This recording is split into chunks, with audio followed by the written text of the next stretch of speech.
اللہ وبرکاتہ۔ شہر نشین میں تشریف فرما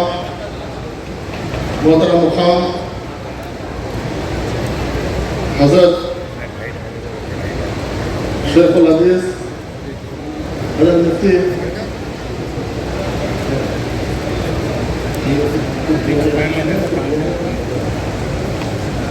مفتی خلیل احمد صاحب دعوت برکاتہ، ریاستی حج کمیٹی کے چیئرمین خسرو بھائی صاحب، اسٹیٹ مائنارٹی فائنانس کارپوریشن کے چیئرمین عبید اللہ کوتوال صاحب، مائنارٹی ویلفیئر ڈپارٹمنٹ کے ڈائریکٹر محترمہ یاسمین بادشاہ صاحبہ، ایگزیکٹو آفیسر حج کمیٹی سجاد صاحب، تمام حج کمیٹی کے ممبران اور خاص طور پر شہر نشین کے سامنے تشریف فرما خوش نصیب عازمین حج، سب سے پہلے میں اللہ رب العزت کا میں لاکھوں بار شکریہ ادا کرتا ہوں، شکر گزار ہوں کہ اللہ تعالیٰ نے آپ تمام لوگوں کو سب سے پہلے صاحب استطاعت بنایا، اس کے بعد اس سال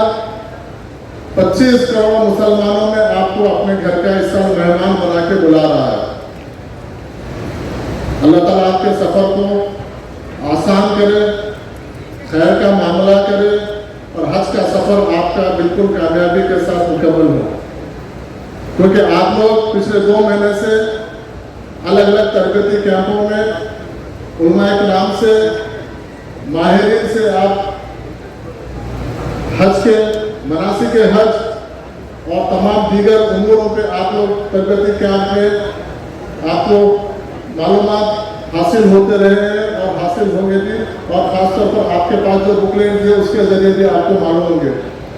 کیونکہ یہ حج جیسا چیئرمین صاحب بتائے، آپ صلی اللہ علیہ وسلم کے خطبہ حج میں آپ نے یہ خاص طور پر ذکر کیا کہ اپنی امت کو حج آسان فرمائے، آپ نے خاص طور پر دعا کیا کہ اس کا مطلب کہ یہ تھا کہ آپ صلی اللہ علیہ وسلم کو معلوم تھا کہ حج یقیناً ایک مشکل کام ہے، اس کے ساتھ اپنے کو مشکلات سے گزرنا پڑنا ہے، اس لیے حج آسان عبادت نہیں ہے، حج ایک مشکل مراحل سے گزرنے کے بعد ہمارا حج مکمل ہوتا ہے، اور دنیا اپنی زندگی کے تمام خواہشات میں سے ہر ایک کی خواہش ہوتی ہے کہ ایک بار ہمارا حج ہو جائے، اس لیے اللہ تعالیٰ سے ہم کو لاکھوں بار شکر گزار ہونا چاہیے کہ اللہ ہم کو صاحب استطاعت بنایا اور اپنے گھر کا مہمان بنا کے بلا رہا ہے۔ اس کے ساتھ ساتھ کیونکہ وقت کا تقاضا ہے، خاص طور پر آپ لوگ اپنے صحت کا خیال رکھیے عبادتوں کے اس کے ساتھ ساتھ جو احکامات ہیں سعودی حج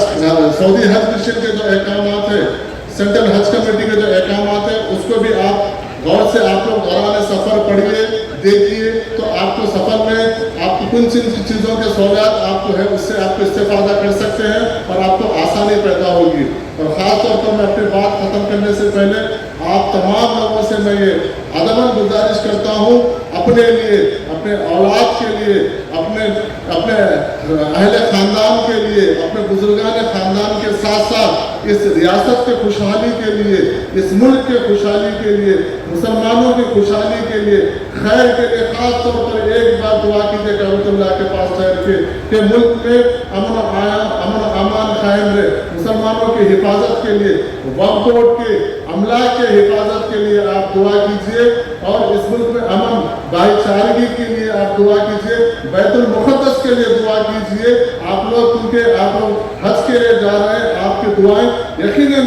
رد نہیں ہوں گی۔ خاص طور پر آپ اس چیز کی دعاؤں میں سب کے مسلمانوں کے خیر کی دعاؤں میں آپ لوگ یاد رکھیے، اس خاص طور پر اس ریاست کی اور حکومت کی جو خدمات ہیں مسلمانوں کے لیے، ان کے لیے دعا کیجیے۔ وزیر اعلیٰ جو یہاں پر ہمارے خدمت کر رہے ہیں، وزیر اعلیٰ کی اور مسلمانوں کے اقلیتوں کے لیے اور خدمت کرنے کے لیے آپ لوگ بالخصوص دعا کیجیے، ریاست کی خوشحالی کے لیے دعا کیجیے، امن امان کے خاص طور پر میں تمہیں اپنے چند لفظوں کے ساتھ